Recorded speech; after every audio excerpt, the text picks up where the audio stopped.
हा व्यावसायिक आहे, तो कोणाच्या जवळ आहे याच्या खोलात सुद्धा मी जात नाही. व्हीएसआरच्या नावाला येत आणि आज सत्तेत जे लोक आहेत त्याच्या जवळ असणारा तो माणूस आहे आणि कदाचित त्या माणसाकडे तिकडं त्या भागातलं एक छोटस पोर्ट सुद्धा असावं त्या राज्यातलं, फक्त एकच आहे, बाकी कुठले पोर्ट त्याचे नाहीत. मग कोण आहे हा माणूस? तिथं कोणाची सत्ता आहे?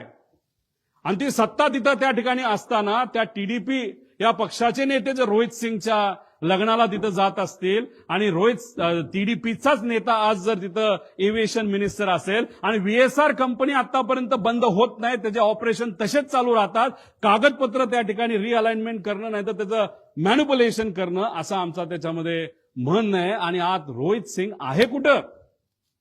आज रोहित सिंग भारतामध्ये नाही. अपघात झाल्यानंतर मायामी अमेरिकेमध्ये तो गेलाय.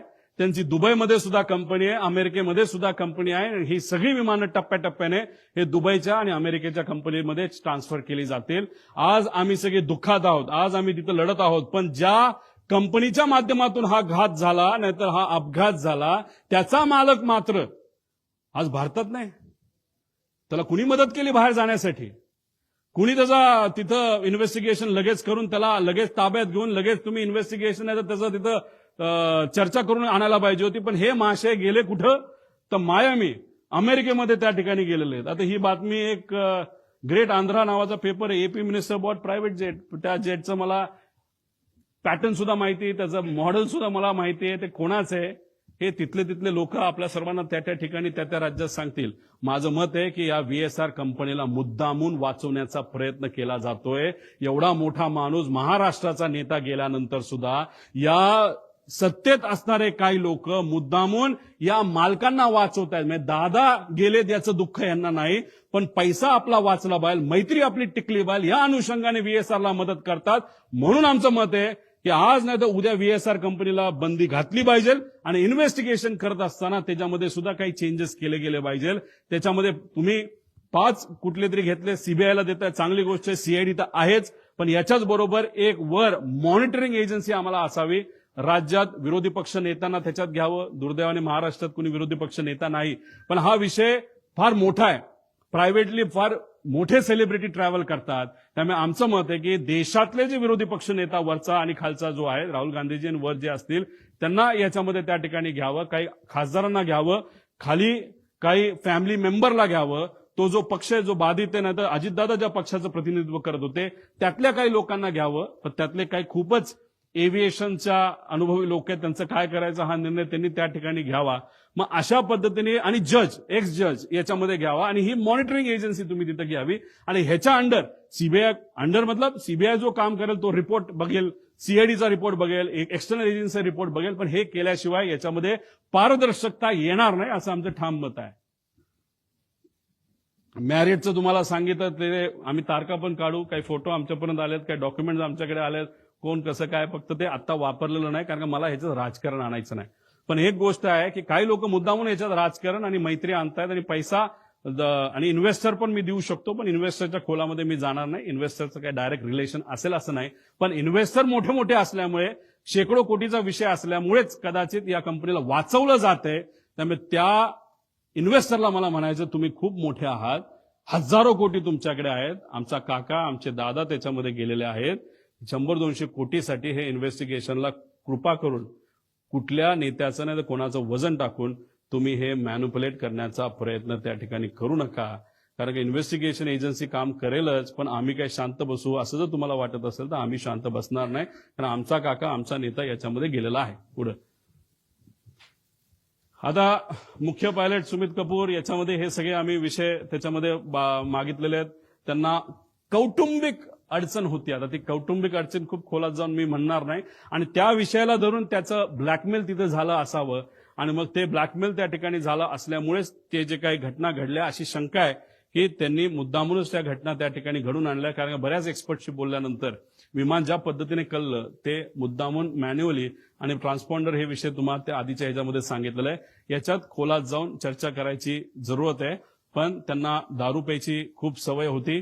जेटमध्ये असताना त्यांचा पगार 10 ते 12 लाख होता, पण आता या कंपनीमध्ये आल्यानंतर कारण त्यांचं लायसन्स बंद झालं होतं, ते 3 वर्ष बंद होतं. कोविडच्या काळामध्ये त्यांना काम मिळालं नाही. 5 वर्ष ते बिना पैशाचे होते नाही पगाराचे होते, आणि त्यानंतर लेअर जेटमध्येच त्यांना संधी का दिली? कारण लेअर जेट बघतच नाही काय की कोण कसला आहे, काय कोणाला काय अनुभव आहे, कोण कुठं दारू पिला होता का काय वेगळं केलं होतं. आणि लेअर जेटमध्ये आल्यानंतर त्यांचा पगार 12 लाखावरनं 3.5 लाखावर आला, आणि त्यात 25,000 रुपये का 20,000 रुपये प्रत्येक एका विमानाच्या फेरीला त्या ठिकाणी ते वापरायचे. असे जर 10 फेऱ्या केल्या तर 2.5 लाख आणि 3, 3.5 म्हणजे 6 लाखाचा पगार त्याच्यामध्ये होता.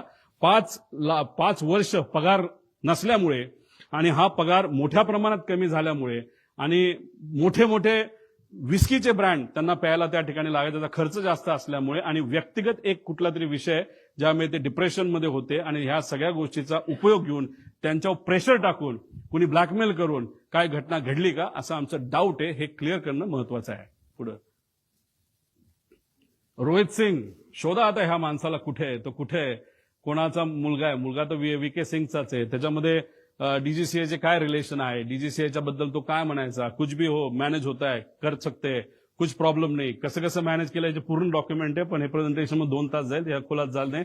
माझ्या अंदाजाने हा कुठेतरी मायामी, फ्लोरिडा, युनायटेड स्टेट, म्हणजे तुम्ही पत्रकार, आम्ही सर्वजण जमिनीवर आहोत. दादांना काय झालं हे शोधतोय. लोक शोकांतिक आहेत, काय झालं दादांचं हे ते विचार करतात. हे महाशय मायामीला बीच साईडला बसून काय तिथं करतात देवाला डोळे. मग कसं जाऊन दिलं ह्याला तिकडं, का जाऊ शकला, का ह्याची एन्क्वायरी नाही झाली, असे डाऊट येतात ना. म्हणजे डाऊट क्लिअर करणं महत्वाचं आहे. पुढं आता मला हा प्रश्न पडलेला आहे. हे महाशय आहे समित ठक्कर, खूप खोलात नाही. त्यांनी काय टाकलंय, मी एकदा ट्रॅव्हल केलं होतं. मी मुंबईमध्ये दिल्लीला बोलत असताना तुम्ही बघितलं असेल, मी बोललो की मी आणि माझ्याबरोबर एक सेलिब्रिटी खेळाडू बारामतीला लँड होऊन तिथून मी माझ्या मतदारसंघात गेलो होतो. मी धडधडीत बोललो होतो. पण या महाशयाने मला ट्रोल करण्यासाठी, मला ट्रोल करण्यासाठी दुसरं काहीच नाही ना. मग हे तू स्वतः ट्रॅव्हल करत असताना तुला काय कळलं नाही का? आम्हाला थोडी कळणार होतं का? तुझी अपेक्षा होती का, त्या ट्रोलरची अपेक्षा होती की त्यावेळेसच माझा ऍक्सिडेंट त्या ठिकाणी व्हायला पाहिजे होता, मी संपायला पाहिजे होतं, तर क्रिकेटरही संपायला पाहिजे होतं, अशी तुझी अपेक्षा होती का? हे असले थर्ड क्लास पैसे घेऊन काम करणारे ट्रोल हे कोणाचे आहेत याचा मी अभ्यास करायला लागलो. हे आहेत एका फार मोठ्या बीजेपी पक्षातले सगळे प्रमुख नेत्यांचे. ह्याच्यामध्ये देवेंद्र फडणवीस साहेबांना या बाबतीतली माहिती नसावी असं मला तरी त्या ठिकाणी वाटतं. पण देवेंद्र फडणवीस साहेबांना मला सांगायचंय, लोकांना प्रश्न पडायला लागलेला आहे. मी अजितदादांच्या घातपातचा मुद्दा तिथं मांडतोय, पण मला ट्रोल हे बीजेपीचे ट्रोलर का करायला लागलेत? आणि तो सुद्धा हा काही छोटा ट्रोलर नाहीये, हा फार मोठा ट्रोलर आहे. आणि हा एकदा एखादी ट्विट टाकली नाही तर मेसेज टाकला की हे जे बगल बच्चे जे आहेत पैसे घेऊन काम करणारे, हे सुद्धा त्या ठिकाणी रिट्विट करतात आणि रिट्विट माहिती करतात. आणि अजून एक मी आत्मविश्वासाने सांगतो, आणि काही लोकांकडे ते पुरावे आहेत, ह्याच माणसाली 2 दिवस आधी 28 तारखेच्या 2 दिवस म्हणजे ऍक्सिडेंटच्या 2 का 3 दिवस आधी एक अशी ट्विट केली होती आणि ती 7.5 मिनिटांनंतर त्यांनी डिलीट केली. आणि त्या ट्विटमध्ये दिलं होतं पुढच्या 2 दिवसामध्ये एक अशी घटना घडणार आहे, त्याच्यामध्ये महाराष्ट्राच्या राजकारणामध्ये खूप मोठा भूकंप येऊ शकतो, असं काहीतरी त्या महाशयाला लिहिलं होतं. ह्याच्याबद्दलचे पुरावे आमच्याकडे आहेत, आम्ही ते घेतोय. पण हा कोण आहे हा? आणि हे जे आहेत ना सगळे हे ट्रोल करणारे, हे सगळे कोण आहे? कुठलं आहे? अहिल्यानगर, हे सगळे बीजेपीचे ट्रोलर्स आहेत सगळे. त्यांचे ते पेजेस काढतात, पैसे देऊन काम करणारे लोक आहेत सगळे. आता हिथं तर मी काय बोललो आणि देवेंद्र फडणवीस साहेब काय बोलले.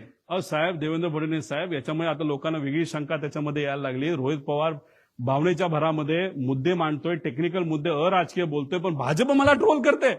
मग ट्रोल करायचं कारण काय, असा प्रश्न आता लोकांना त्याच्यामध्ये पडायला लागलेला आहे. त्यामुळे तुम्ही तुमच्या होम मिनिस्ट्रीचा वापर करून, आता या ठक्करला तर आम्ही काही सोडणार नाही, समित का कोण आहे त्याची माहिती आम्ही काढल्याशिवाय राहणार नाही. पण असे जे ट्रोल आहेत हे आज मला ट्रोल का करतायत, एक परसेप्शन करण्याचा प्रयत्न करतायत की मला वेळ लागलाय. हो, प्रेमापोटी मला वेळ लागले, पण वेळ दोन्ही गोष्टीचं असतं. एक वेळ जे तुला लागले पैसे घेऊन काम करायला, आणि मला माझ्या काकाला काय झालं, माझ्या दादाला काय झालं हे शोधण्याचं वेळ मला लागलंय. आणि हे मला फक्त एकट्याला लागलं नाही, महाराष्ट्रात तमाम जनतेला त्या ठिकाणी लागलंय. त्यामुळे अशा पद्धतीने माझं ट्रोलिंग तिथं केलं जातंय. आणि काही महाशय कॅश बॉक्सवाले, त्याचं नाव वेगळं असेल, त्यांनी सुद्धा आता आम्हाला ट्रोल करायला सुरुवात केली. काय हरकत नाही, तुला किती पैसा वापरायचा वापर, कारण तुमच्याकडे पैसेवाले लोक आहेत, आमच्याकडे स्वाभिमानी मराठी माणसं आहेत.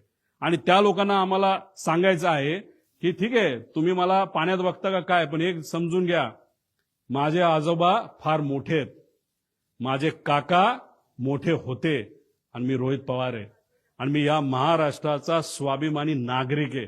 आणि माझ्याबरोबर दादांची एन्क्वायरी करण्यासाठी मागणी करणारे महाराष्ट्राचे तमाम स्वाभिमानी नागरिक आहेत. हे असे चिरकुट पैसे घेऊन काम करणारे ट्रोल या ठक्कर का कोण आहे त्यासारखे नाहीत. त्यामुळे हे लोक मला ट्रोल करतात, याच्यावरून लोकांना आता वेगळ्या शंका यायला लागलेल्या आहेत. पुढं बाळ झालं ना, काय राहिलं का? हा या पुढं. अरे पुढे घे ना, काय राहिलं काय? हो, आधार कार्डची माहिती. म्हणजे आता बघा, मी इथं मरमरून मीडियाचा वापर, मीडियाच्या चांगल्या पत्रकारांचा उपयोग करतो, काय अधिकारी काय माझी आहे, आणि माझा वेगळा वेगळा सोर्स आहे. अमेरिकेत इकडं तिकडं सगळी माहिती आम्ही काढतोय. मला माहिती मिळायला केवढी अडचण आहे बघा.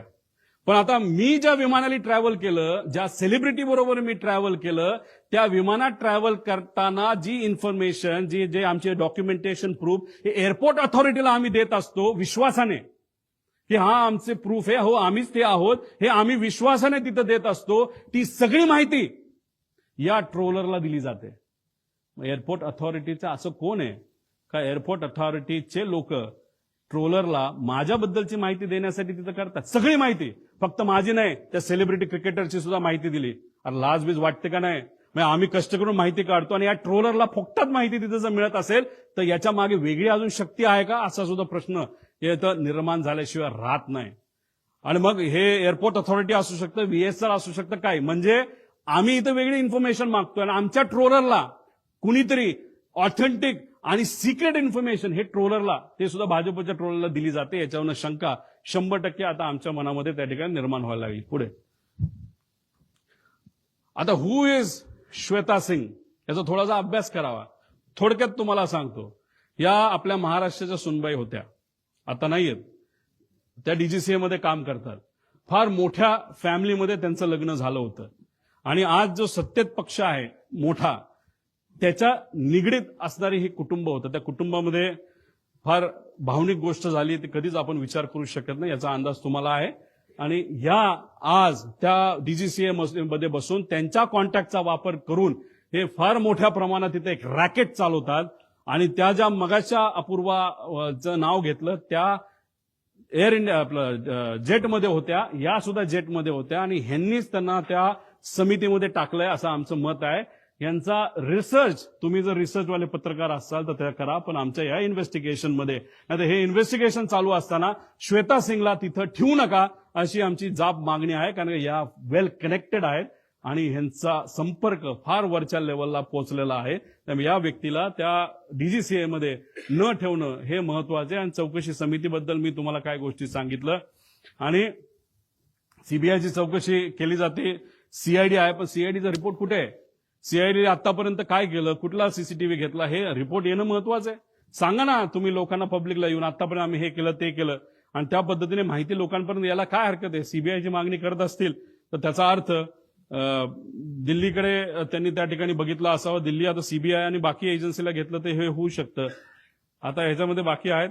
आता भारताकडे सरकारी विमान आहे 2004चं, हे 10चं होतं पडलेलं, 4चं सायटेशन XLS. आता हे विमान असून बंद पडले, वापरत नाहीत. आणि याचे 2 जे पायलट आहेत ते नुसते निवांत बसून असतात.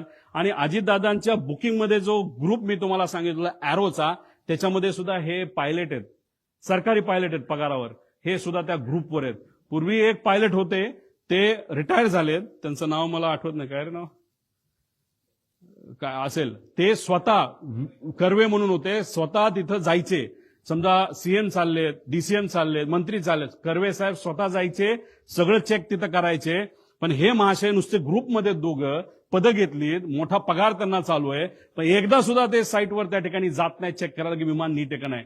तर हे कोण अधिकारी 2, ते शर्मा आणि अजून कोणतरी जे महाराष्ट्र सरकारमध्ये काम करतात, त्यांची माहिती काढणं त्या ठिकाणी महत्वाचं आहे असं आमचं मत आहे. आणि एरो नावाची कंपनी ज्याने त्या पवार जो होता त्याला जे सांगितलं होतं वेदर इज ऑल ओके, त्याचं तुम्ही केलं काय? एरो कंपनीचा धंदा चालू आहे, विमानाचा धंदा चालू आहे, VSRचा धंदा चालू आहे. मग दादांच्या बाबतीत जे काय सांत्वन, जे काय दुःख आहे, हे फक्त राजकीय भूमिका आहे का? आम्ही इथं हळहळ करतोय पण बाकी सगळ्या गोष्टी चालू आहेत. मग जे चाललंय ते सुपरफिशियल आहे का, दाखवण्यासाठी आहे का, त्यात राजकारण आहे का, असा प्रश्न आता आम्हाला निर्माण व्हायला लागलाय.